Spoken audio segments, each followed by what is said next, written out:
you said today we're going to talk about the practical Buddhism and the truth level Buddhism.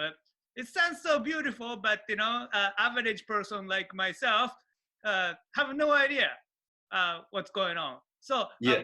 please tell us how the Buddhism helps us in daily life. Yes. So first, let me explain a little bit about what I mean by truth level Buddhism and practical Buddhism. So all of the great Buddhist teachers, Shinran Shonin in our tradition, the great Zen master Dogen in Zen Buddhism, people like Nichiren, Honen, going all the way back to Shakyamuni Buddha, all the great Buddhist teachers experienced Buddhism at what I would call a truth level. Truth level. Buddhism was a deep and profound truth.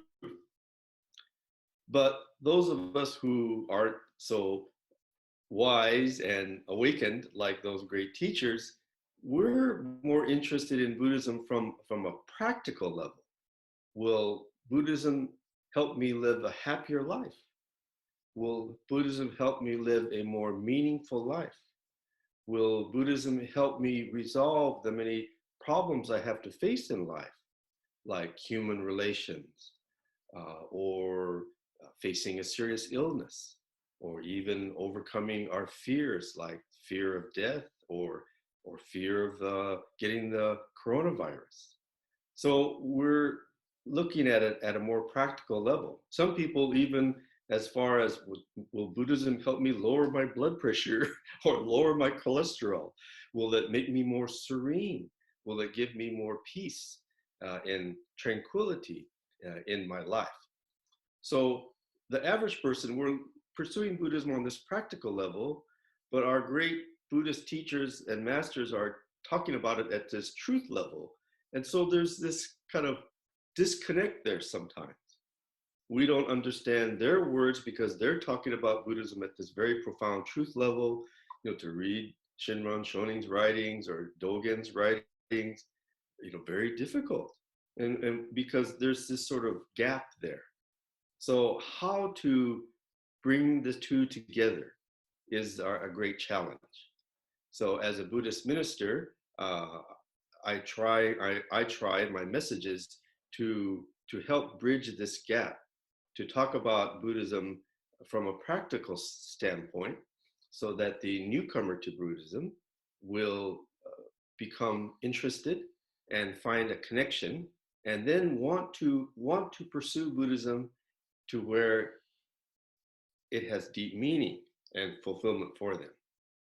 So I think there is this way to merge the two, but in the beginning, it's kind of like this, a kind of a disconnect, a very philosophical, truth level Buddhism, but here we want to learn about it more practically.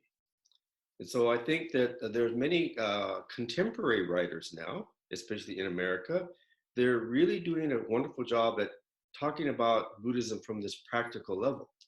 For example, this is a wonderful book, 10% Happier. And it's written by Dan Harris, who was a TV news anchor person for Nightline. And initially, he was all stressed out, and he wanted to find something to help him with his stress. So he thought meditation would help. So he got into meditation, and he found that meditation really helped to settle him down. But then he wanted to find out, well, what's the philosophy behind meditation? And it led him to Buddhism.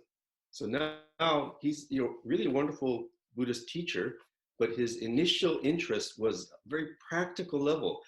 Will Buddhism and meditation help me ease my stress? So this is an example of starting out at the practical level, but then going deeper and experiencing Buddhism at more of a truth level. I think the Dalai Lama is doing a great work in that way too. See, he has this book, it was a bestseller, The Art of Happiness. The Art of Happiness. Anyone wants to live a happy and fulfilled life. And the Dalai Lama is saying to all of us, yes, through Buddhism, you can live a happy and fulfilled life.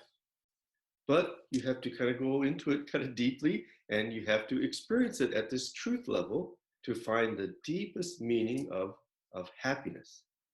But he's reaching many people from this practical approach.